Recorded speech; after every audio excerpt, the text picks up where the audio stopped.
won't you sail with me out on the rolling sea? We'll find some place to go, maybe down to Barbados. It's an island off somewhere in the middle of nowhere, sailing to freedom, you and me.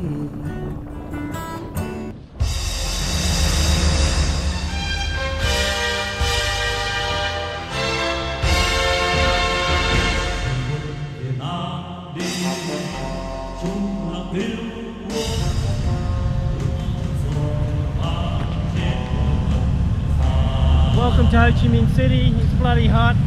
People having siestas in the middle of the street. That's actually quite common. I need to get something to eat. I got to do another visa run.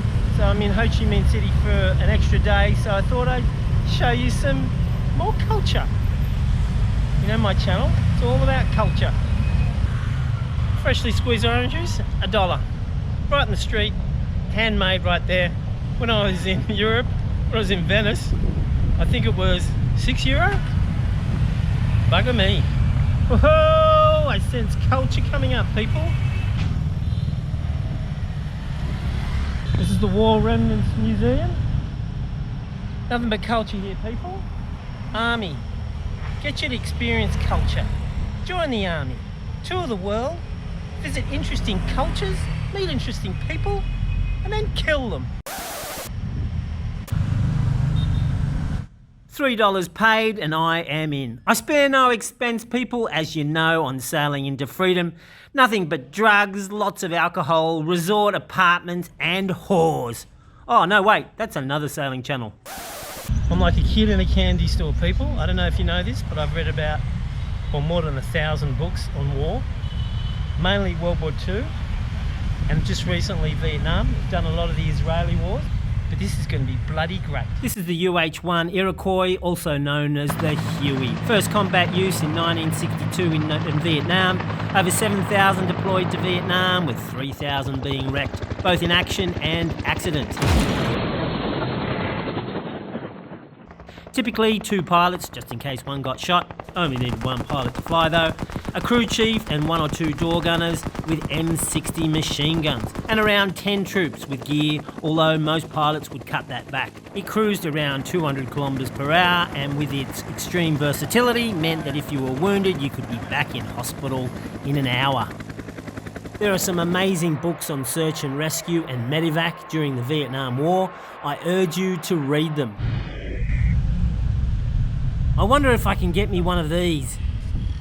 The Huey also came in gunship configurations, mounting twin electrical-driven M134 miniguns at 2,000 to 4,000 rounds per minute, plus rocket pods, just in case.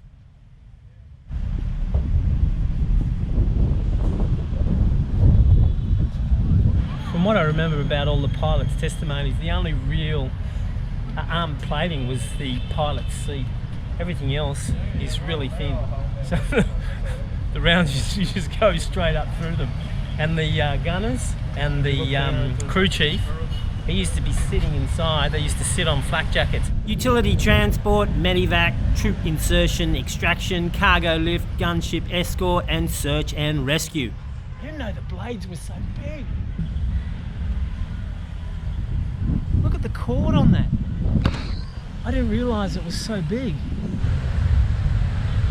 And yes, this was a plane used in the war, good people. A Cessna, used as a forward air controller, or FAC for short. The guys flying these were arguably the most powerful guys in Vietnam because they had all the radios in control of F4 Phantoms, 105s, Cobras, you name it. I think even A1 Sky Raiders, which is over there.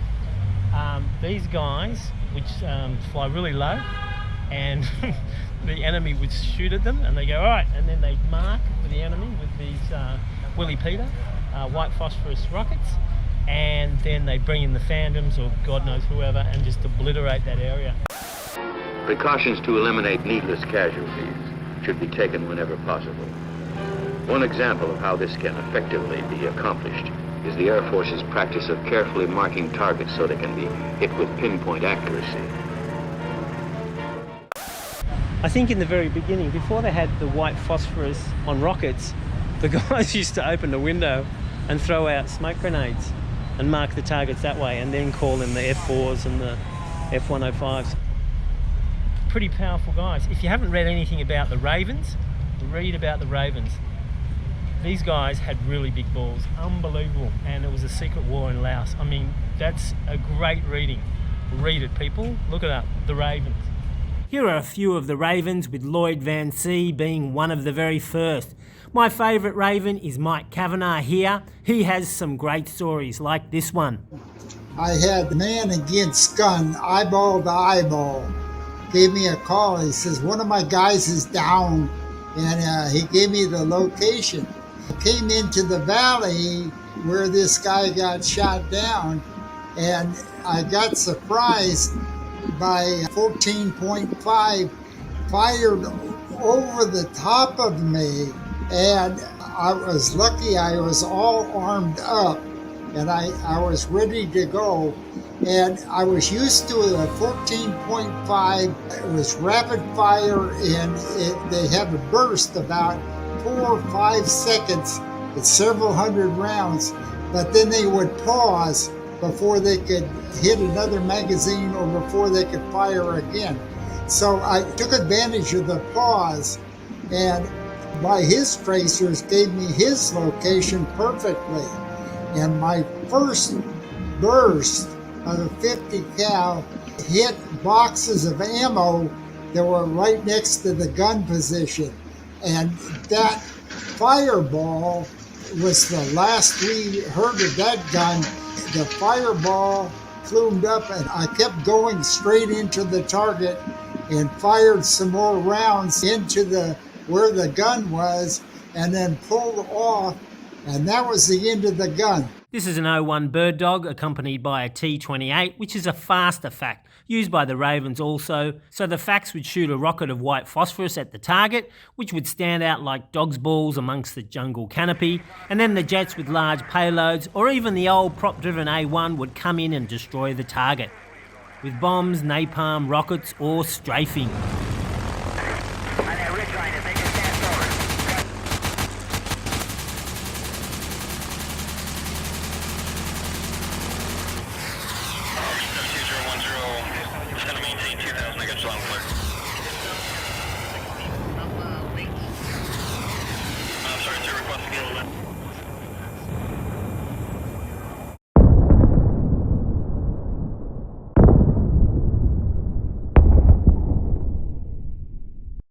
This is an A1 Skyraider, a very effective ground attack aircraft in its own right, but it was also a fast FAC.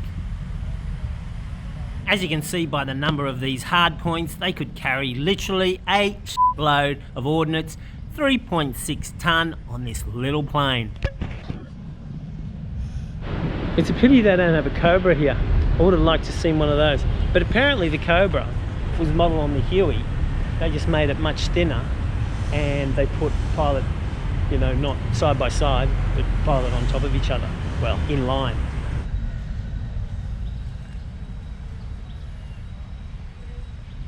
Well, I thought this was a 105, but apparently this is the F5A jet fighter. And believe it or not, this is a Cessna, designed in 1949 as a trainer. There were a heap of these aircraft just lying around, and so they were put into service with a lot of the Hmong pilots flying them who were allies with the USA under General Vung Pao. This chapter is also very good reading. Basically, the Hmong pilots would fly until they died. No break, no days off, multiple sorties per day, fighting for their freedom.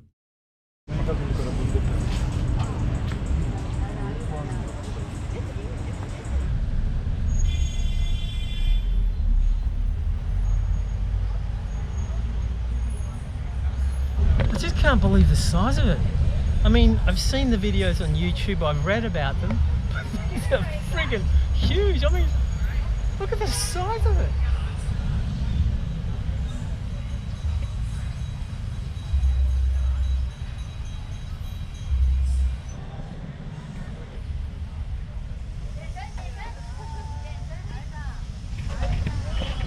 I'm so glad you're allowed to touch them. That was for the gardening flamethrower. Look at the size of that. It's unbelievable. Is that a 155? It looks bigger. Sorry people, I'm wrong. This is a 175. I actually haven't heard of the 175. I've heard of the 155. This is the 155.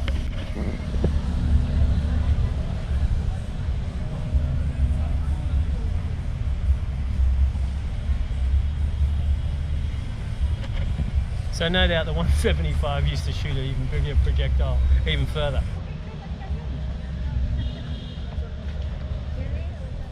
Oh, people, I know I look different. Actually, check out this up here. Increasingly, when I was looking, as I was shaving, I was going, I look like that old woman from Throw Mama from the Train. Anyway, let's not go into it. Maybe in a couple of years, I'll be absolutely identical to her. So I thought I'd talk to you a little bit about artillery. Now, it's not first-hand, I was never in a war, but from what I've read, it is amazingly accurate, and I don't think people realise how accurate it can be. So picture this, we've got southern Vietnam, we've got a whole bunch of fire bases with 6 or 4 guns, for example, 6 155s or 4 175s, or fire bases with respect to having 105s, having a whole bunch of those, each having about 100 to 120 soldiers manning those bases to keep them ready for the guys that are going on patrol, going out trying to find the enemy. And if these guys in patrol get into trouble, then they can call in artillery support. Now, how do they do that? Well, basically they have an observer with them, an FO, forward observer, and they're directly linked with the artillery fire bases. And when they get in trouble, they call them in at a particular grid reference or some reference, and they'll call in one round, and that'll be the spotting round, and then they'll look at it through binoculars and they go, okay, and then they'll direct the fire, left 100, 200 right, drop short or add 200, and these guys would then bring in all the artillery into that section, or the forward observer would bring it into the section he wants, and then it would be fire for effect and just obliterate that area. Now, some people would have heard of the Battle of Khe Sanh, where we had 6,000 US forces in Khe Sanh in their own fire base, and that was under siege for I think 70 or 80 days by the NVA, and literally there were a number of fire bases surrounding it that were surrounding the base with a ring of steel of artillery going off, and the forward observers and the artillery observers in the air would just be calling these rounds in and break up the NVA attack, and they lasted for almost 80 days. So it can be incredibly accurate, to the point that there's an expression, danger close, where the artillery will come in within tens of meters of your actual position. So you've got to be dug in. Now, I have heard of an extreme case in the 67 or 73 Israeli war with, everyone. Not everyone in the Middle East, where the Jordanians were getting overrun, and the Jordanian commander actually called artillery down on their position. Rather extreme sort of option, but I guess if you're going to be dying anyway, well, you may as well take some enemy with you. So, but it is unbelievably accurate. So we're talking about, for example, 155, we're talking about a 45 to 47 kilogram shell getting sent 10 miles. That's in the Vietnam War. I think it's almost double that now, the effectiveness. And a 175 round, which is a 67 kilogram shell, would go 20 miles. Can you imagine that? And brought to within tens of meters of your position. Absolutely phenomenal.